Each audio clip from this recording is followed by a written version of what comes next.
Hello বন্ধুরা, তোমরা সবাই কেমন আছো? আজকে দেখাবো পটল দিয়ে পাঙ্গাস মাছ দিয়ে রান্না। এই যে দেখো, পাঙ্গাস মাছ হলুদ মেখে ধুয়েছি লবণ দিয়ে।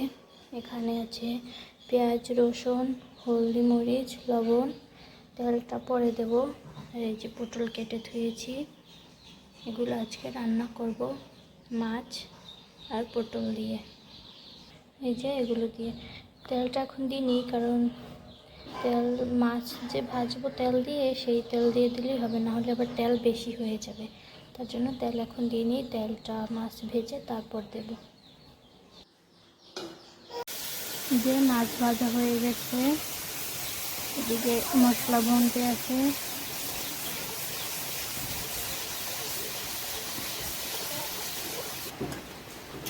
যে পটল দিয়ে দিয়েছে, এখন একটু নাড়াচাড়া করে পানি দিয়ে দেবো।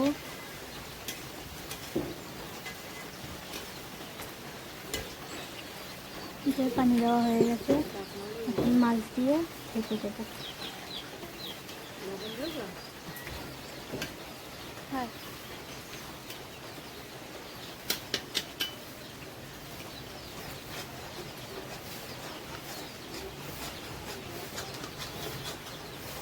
মাছ দিয়ে দিয়েছি, মাছ এখন ঢেকে দেবো, ঢেকে থাক।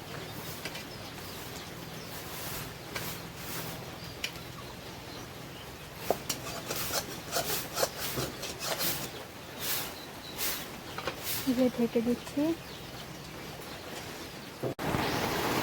যে দেখেন, মাছ এবং পটল দিয়ে দিয়েছি, এখন পানি ভরতে আছে। চুলায় দিছি তো ধোয়া হয়, তার জন্য কিছু দেখা যাচ্ছে না ক্লিয়ার ভাবে। বাইরে আবার বৃষ্টি পড়তে আছে, প্রচুর বৃষ্টি।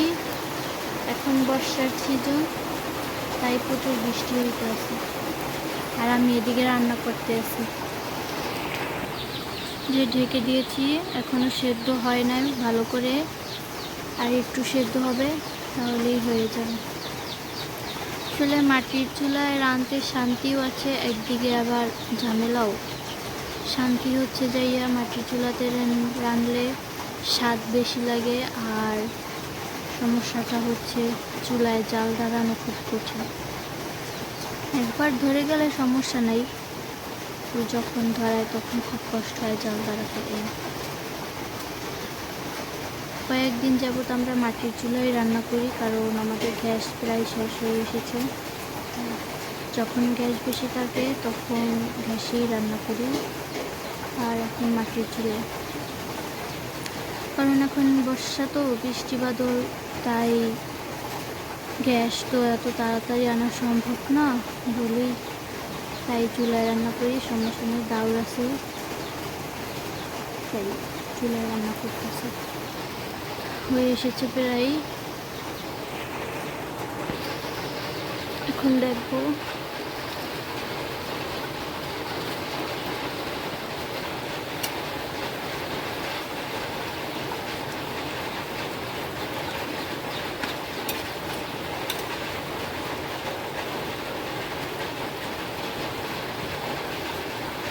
হয় না, এখনো একটু একটু কাঁচা আছে, ঢেকে দিলে হয়ে যাবে। অল্প জাল দিয়ে দিয়েছি, যে জাল বেশি জ্বলে না, আর একটু হলেই হয়ে যাবে। এই যে এখানে আবার পটলের ছোলা ভর্তা বানাচ্ছে। পেঁয়াজ, কাঁচামরিচ, পটলের ছোলা, তারপর রসুন, তেল, লবণ দিয়ে পটলের ছোলা ভর্তা। এই যে হয়ে এসেছে, হয়ে গেছে। একটু ঝোল ঝোল রাখবো, কারণ ঝোল ঝোল না রাখলে শুকনো শুকনো খেতে ভালো লাগে না। হয়ে এসেছে, আর ওদিকে একটু পটলের ছোলা ভর্তা বানাচ্ছে, সেটা আপনাদের দেখাবো, দেখতে থাকুন। এই যে এটা ভাজা হয়ে গেছে, এখন পাটায় বেটে নেবে। এই যে পাটায় বেটে নিচ্ছে ভর্তা। আর এদিকে প্রচুর বৃষ্টি হইতেছে, বৃষ্টির ভিতরে গরম গরম ভাত আর ভর্তা খেতে মজাই লাগে। এই যে পটল আর পাঙ্গাস মাছ দিয়ে রান্না করা হয়েছে, এই যে আর ভর্তা বানাবো। একদম কালারটা কি সুন্দর এসেছে।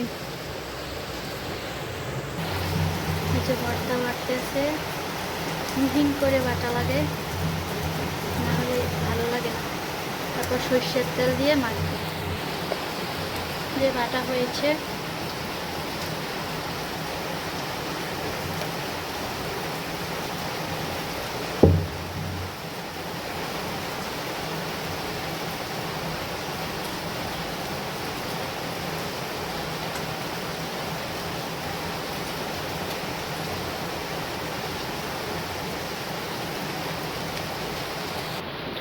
যে বাটা হয়ে গেছে, এখন সর্ষের তেল দিয়ে মেখে নেবে।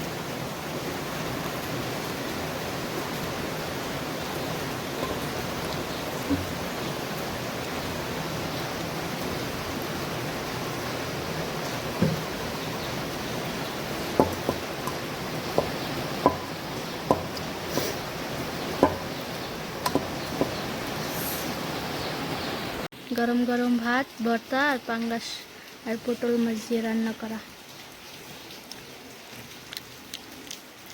খেতে খুব স্বাদই হয়েছে।